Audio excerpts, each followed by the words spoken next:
Check. Yeah. We got live with Emacdahost in Life Thursday night. We got Dollaz in the building. What it do, my G? Same old same, man. And he's early too. That's a fact. He was here. He was here before us. That's a good thing. When the guests get here before us, I'm happy. I'm usually late to everything, man, but I have to be here on time. Oh, that's man. even more of a plus. You already. DJ Castle is in the building. Lee Bogues is in the building. Life is in the building. Dollaz, who do you have with you sitting on your left? I got my boy K Dot with me. You already know. He one of the team, B&Me team. You already know. All right, that's dope. K Dot, you spit? Hell yeah. Oh, we gonna have a nice show. We got Fab Don in the building coming up next. Shout out to the boy Fab Don, man. Shout out to the sit down show too. They just had Chopper Zoe up here. Yeah, so my boy definitely shout them out.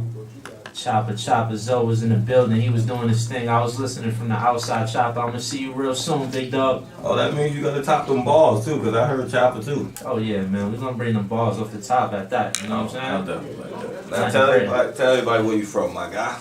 I'm from Brooklyn, New York, man. Repping Marcy. I live in Bushwick now, so I'm just repping the whole Brooklyn, man. I'm repping the whole New York, matter of fact. Marcy, son, ain't nothing nice. Ain't nothing nice there, man. That's a fact. What's good though, E man? I'm chilling, man. Like, how did you get the name Dollaz?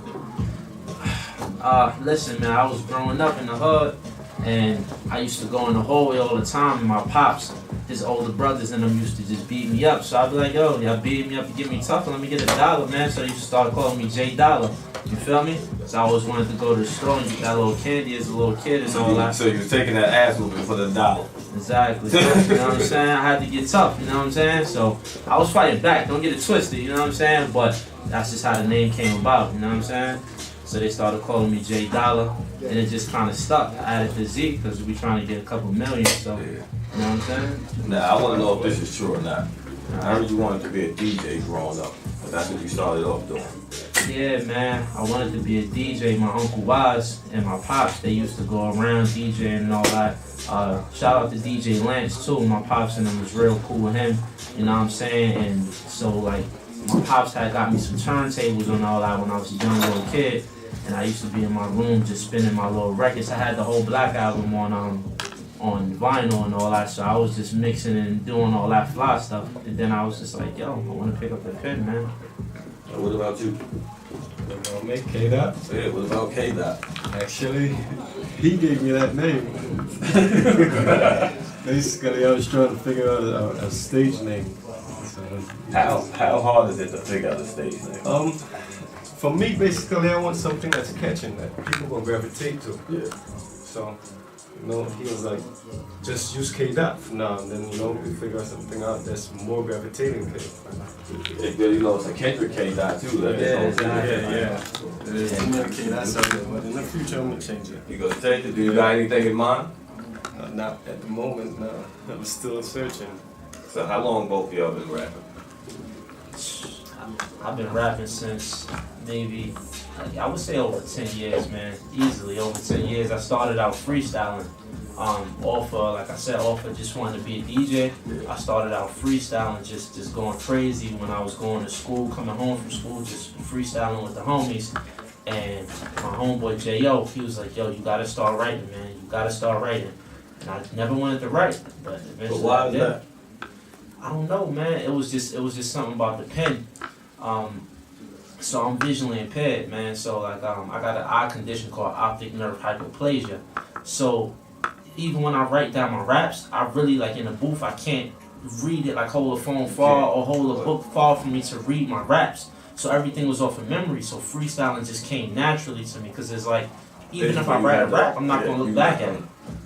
Then that's kind of a fucked up situation that you can't even read what you're putting down if it's like near side. Exactly. If it's far from me, I can't read what I put down. So being that I can't read what I put down, I put it in my brain. You feel me? And that was I think that's actually a dope skill to even learn. You know what I'm saying? Yeah, it's something great, man. It's a gift and a curse, right? Because a lot of people, they don't even use a lot of their memory. You know what I'm saying? A lot of people that you ask them something, they're like, man, I don't even remember. But I remember a lot of things. I got a photographic memory from when I traveled somewhere. I remember almost every rap that I've ever recorded, etc. You know what I'm saying? So it's a gift and a curse because I want to be able to have that 20/20 vision to drive and do different things like that. But can't. Yeah, the crazy thing is, you from Marcy, right? Yes, sir. And the crazy thing is, I read Jay-Z's book, and that's what he was talking about. How he remember everything in his mind.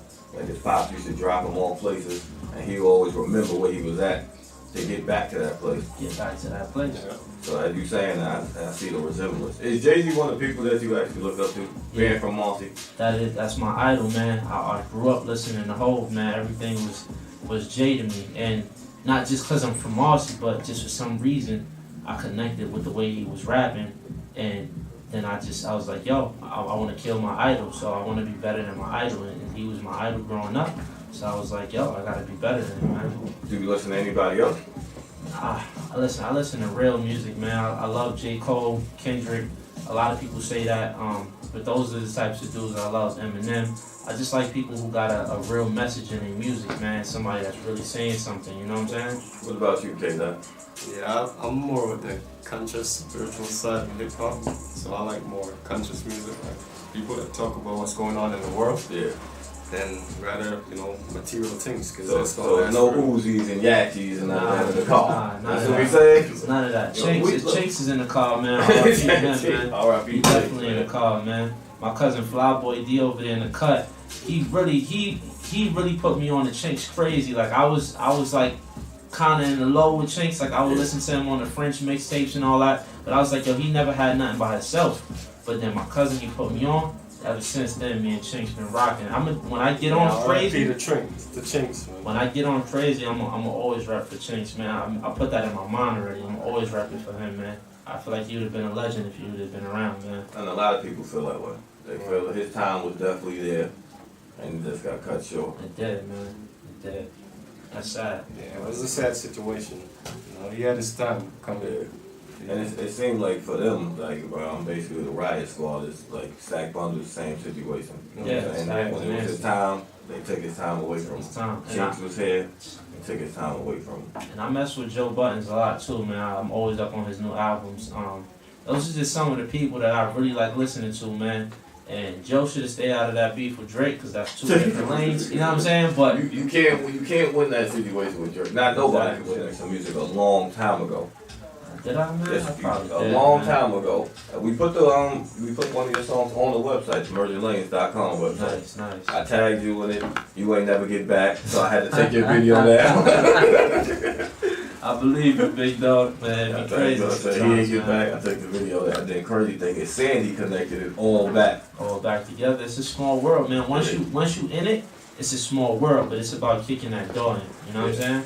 It's about getting on the inside, man. And I definitely appreciate y'all for having me here, man. Now, the crazy thing is, this is what I was trying to get to you when I tagged you, like, yo, trying to get him on the show. And Sandy plugged it. I said, yo, don't he got this song, such and such? Like, it's a summer song you have. Wow. Yeah, Summer Love, man. Yeah, that's a wow. summer. Wow. That's it all the way back. I probably did, 2013. man. You got over 28,000 views on that song. Yes, I did, man. You definitely right about that, man. That's crazy, man. I apologize. Yeah, that hurt out. You know what, man? I'll tell you exactly what happened, man. I was grinding heavy at that time, but I got into a relationship, and the social media thing, it was just too many females at the time, and my shorty didn't like that. So that's gonna be my curve? No, it wasn't for you, but the whole thing got shut down. You know what I'm saying? The whole thing got shut down, but now we back in full effect. The new squad, we definitely here. We ain't going nowhere, man. So, like, how do you feel with this the summer joint?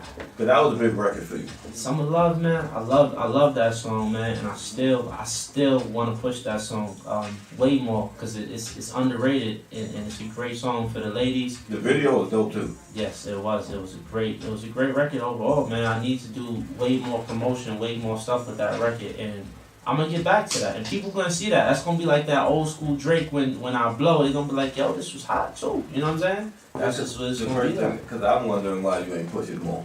I'm like, he got 28,000 on this song, and he don't put this song nowhere on this career again. No, you're right. Yeah, I pay attention. You definitely do, man, and I appreciate that, man, because I be feeling like sometimes people don't be watching, but they do, man. You never know who's watching, and I said he has a banger that he doesn't even promote. And that's bad. Yeah, you're right. You're right. And K-Dot tell me that all the time, man. He's Yeah, like, yo, I'm you got always so many telling songs him. in your computer? He got so many songs that I believe he got a lot of hit songs. But do you ever think about this right here, just because it didn't go right then, you don't think that it can go now? Definitely could go now. If we revamp it, put it on iTunes, I would say shoot another video. Go out to Miami or something like that with the squad. Shoot another crazy video. I think that song could go real far, man. Cause look, the lane is opened up. You got A Boogie doing the songs like that for the females and all that. And then you still have your conscious music that you do drop. Exactly. You know what I'm saying? That's actually dope. I actually listened to one of your joints, Cold World Freestyle. Cold World Freestyle, yeah. Another joint, dope. Real conscious music, man. I came from a real place, man, because I see it happen all the time with people, man. And a lot of people don't understand what's really going on. Like, we not Donald Trumps. We ain't got that money. And we all the way at the bottom, and they don't care about us, dog. They don't care about us at one bit, man. We gotta look out for the culture. Now, you can't disrespect the culture, but the business is, it's not culture no more. The culture now is business. It's just how can you get the money, and what can you say to get the money. The most ignorant, stupid things is what gets the money. Whoever used the most drugs, whoever's the biggest drug addict, that's what the people want to hear. Not the people who are involved in the culture, the people who are involved in the quote unquote the music business. Exactly. And that's the problem, man. The artists need to step back up and actually start saying something on these songs more. And it's not happening with nobody. A lot of them got muzzles on their mouth. They can't say something. They can't say nothing. Else they don't get that check. They don't feed their family no more. They go against the grain. Now I got a question for you. Since you've been a DJ, since you started off wanting to be a DJ, how you feel about DJs and artist relationships? DJs and artist relationships is so important, man. If you're not cool with the DJ, man, 9 times out of 10 he not spinning you. He gonna spin that cat that he cool with. And artists, we need the DJs, man. We need them just as much as they need us, right? We need to deliver the hot records as the artists, but the DJs is the ones that break those hot records, you know what I'm saying? So that relationship and that balance is so important, man. So important. Yeah, another thing I know you done, you performed at Power 105, a showcase for them. Yeah, man. How do you feel about showcases in general? I'm not a fan, man. I won't pay to perform at any one showcase ever again in life, but just because I feel like they just hustles, man. And whether it's an independent hustle or it's the station itself hustling, that's all it really is. Because 9 times out of 10 they not giving no artist a call back and, you know, like, yo, we want you to come in and sit down with us. You know what I'm saying? It's all a way to make money off of a starving artist, and that's the problem with this game, man. A lot of people want to make money off of a starving artist off the street. You know what I'm saying? They just want to keep taking and taking and taking. But then once you on, now everybody wants you. You know what I'm saying? Yeah. And that's the problem. Is that the only showcase you did, or you have problems with many more showcases? I've done, many more smaller showcases that I don't even remember the names for, man. Like one of the showcases, it was like a competition, and we came in third, and we were supposed to get like some free studio time, and that never happened. You know what I'm saying? You hit the guy out, nobody ever answered. Nobody ever hit back. You know what I'm saying? Until they said it's another showcase. Until they said exactly.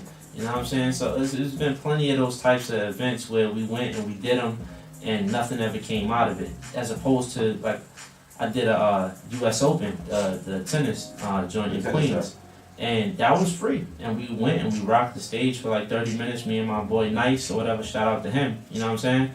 And we went and we rocked the stage for like 30 minutes, man, and people was loving us, and we didn't have to pay a dime to do that. You know what I'm saying? And you performed on the multi-million-dollar stage. Exactly.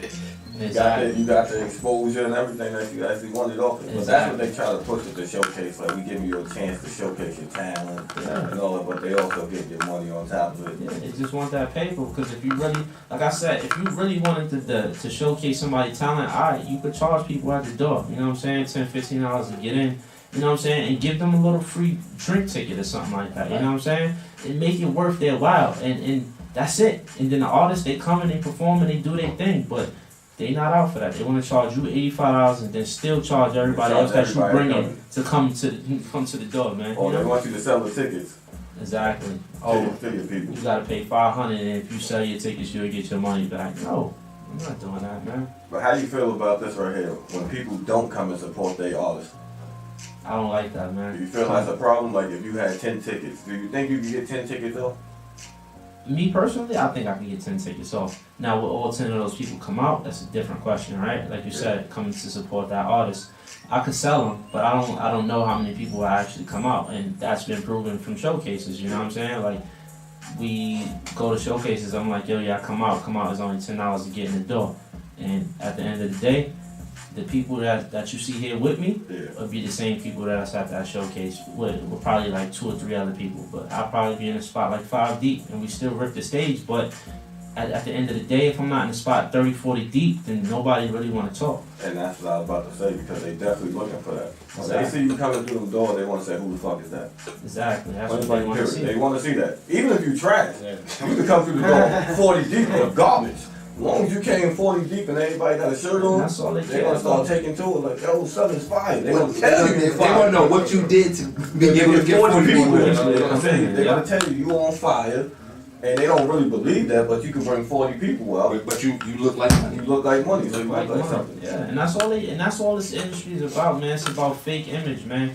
Like, they want to see me with a big gold chain and a nice big range. You know what I'm saying? Before they like, yo, I want to mess with that cat. You know what I'm saying? But if I'm out here humble with a backpack on, I can have the illest balls in the world, but nobody want to hear him, man. Because the backpack era is gone. And that's what happened when they was wearing the backpack. Look at it, Lupe's and all of them. They all gone. Nah, they still here, but they not mainstream. Yeah, they not mainstream. You know what I'm saying? They're really nice. You know what I'm saying? You got the Cuddies and all of them. The backpackers. You don't know what they selling. And I'm gonna be a backpacker for life, man. Yeah, So either they gonna hate me or they gonna love me, man. Now the 101 mixtape, I like. I want you to tell us about these 3 tracks. I listened to them a lot. How I Feel, Girl Gone, Good Girl Gone, and Go Back in Time. I want you to tell me about all 3 of those tracks. What was you thinking about when you made those? Wow, man. How I Feel, you know what? That How I Feel started out as a freestyle, just straight bars. Like, I wrote the bars, and it was a straight freestyle, straight all the way through. And I was in the studio with my big dog, J.O., and he was like, yo, bro, you need a hook on that. Like, you need a hook. That need to be a song. I said, all right. So we worked on the hook right there in the studio. Boom. And I was just hungry, man. I knew what the mixtape was going to be, and I just wanted people to respect me. Like, yo, I'm one of one. There's never going to be nobody else like me out here. You know what I'm saying? So I just wanted to wild with the bars, and I wanted to do it differently than I ever did it before. You know what I'm saying? So that was the inspiration behind that, man. Good Girl Gone, I wrote it, and that was all real life. Just me and my shorty, like the situations that we was going through. I'm glad I picked that one. And yeah, that song is deep to me, man. Just because it was really about me and my shorty, and I rapped it from a girl's perspective, just, you know, like off the strength of her, but off the strength of every female out here in this world who goes through similar situations, and they just feel like, you know, they love this dude, and then all of a sudden it's like he playing her and he not, you know, being faithful no more. And then it's like that's how you get these girls who all want to be bad girls, right? Like the Bad Girls Club, that all want to have the biggest ass and the biggest titties and the cutest face, because they feel like that's the only way that somebody's ever gonna love them. And you don't need to have that for somebody to genuinely love you in your heart, because they're gonna love you for who you are if you really are that #1 female in their life. And if they're not, I call that funeral ready. Funeral ready. That's what I call it. When you made up all day, you funeral ready. But ain't nobody's really looking for that. That shit is here today, you're gonna be gone tomorrow. Yeah, it's a fact. Because it don't mean nothing. Shorty, you could have the craziest body, but the dumbest mind. Right. You know what I'm saying? Yeah, J-Dollaz, before we let you go, you got 50 bars too. K-Dot, you gonna do that too? Yeah, I'm with it. Well, we wanna know where you feel you're gonna be at in the next couple of years. Next couple of years, man. I'm gonna be at the BET Awards, the Grammys, the Oscars probably. I'm gonna be all over, man. We always XXL freshman? Yeah, definitely. We're gonna definitely get that. We probably get that by 2018. Nah, hold on. We might have to boycott XXL freshmen. They've been doing some bullshit these last couple of years. I agree. We might have to boycott XXL. Who gives them the right to say who's the greatest mumble rapper? That's right. But hopefully that they see that music is trying to change and they looking for a real artist coming out of New York City. Right. Only one they really had on it was Dave East. They could really spit. G Herbo, he could rhyme. Son from Chicago. G Herb? That boy, he could rhyme a little bit. He might still be rapping that drill, but he tries to cover the spectrum. You know, where he's from, he's really left with nothing. I'm sure. No disrespect to him personally, but I'm sure he doesn't have that much education and probably doesn't read any books. The white boy, Little Dicky's nice too. Yeah. No, I like Lil Dicky. Yeah. He can rap. But they would look at him as a gimmick. True. Yeah. You know what I'm saying? There's nobody on there that you can say, is he not a gimmick, except Dave East. Yeah, that's a fact. That's the whole thing of the whole Dollaz magazine. You take everybody on there, you say, I can find a gimmick in this person some way, somehow. That's the a fact. Lil Dicky video, I like Lil Dicky. He did a video with no money, but he spent money, but he did it with no money. Like, it's a gimmick, you know what I'm saying? That shit was dope, like, he did it like that. Show behind it. But you know, it's a gimmick. So can we go to any music, and then we come back with we gonna play some. Look. He said hit him with the Britain. Look, he said hit him with the Britain. Said fuck that, cause I'ma go in, motherfucker, like Mike Jack. Billie Jean, nigga, no thrill. A illa when I kill a nigga. Flow sicker than them average niggas. You don't really want beef, motherfucker, like a cabbage nigga. Cabbage Patch Kid, watch money grow fast. Shoppers always up here last. So JDOLLAZ, gotta kill the shit. You don't really want beef from me. Young nigga from these Brooklyn streets, I go off the top of the head, little nigga so soft. I'm after the crown, backing you down. Bitch niggas wanna get it, we can mac for the round. Little nigga like Mayweather, I got them hands like Mayweather. But my gun shoot louder when my nigga K-Cop on through. A lot of niggas told them what they really wanna do. They don't really want war with a young nigga, that's bullshit. Dollaz music nigga, the full clip. Being me and this motherfucker, L1ffe at home cause he got a 9 to 5, but we ain't speaking on that nigga, I'm mumbling. Nah, fuck that nigga, I ain't mumbling. Shit, I'm really gonna get these bars, nigga. Backpack, motherfucker, you ain't hard, nigga. Catch you in the early morning while you going to school. Grabbing motherfucking ass with the That's on the top too, man. Backpack and we going to school, they can't kill me. Immortals how I'm feeling. You dig it, motherfucker, at the end we gonna be winning. So check this, they hating but still yet they feel it. Get me on in the beat, motherfucker, you know we kill it. Still fighting in this life, trying to make couple millions. Like Robin Hood, take from the rich, give it to the poor. If helping out my people is bad, then I guess that makes me a villain. Just before the end my time come, make sure you feel it. You be a witness to one of the realest MC living. I'm like Ray Charles to all the bullshit, cause I don't fuck with no haters. I'm from a city that's wicked, they catch you slipping, you get it, that's real talk. Broad daylight, anytime of day, that bitch spark. Yeah, you know when you heard it first, man. Dollaz, K-Dot, we in the building. Follow me on the gram, man. JDOLLAZMUSIC, man. Dollaz music with an AZ, you heard me? Shout out to all my niggas in Austin, man. Working stand up, man. I'm on freestyle out right now. Go check that out, man. It's in my bio. We out of here, Dollaz will definitely be up here again. Dollaz.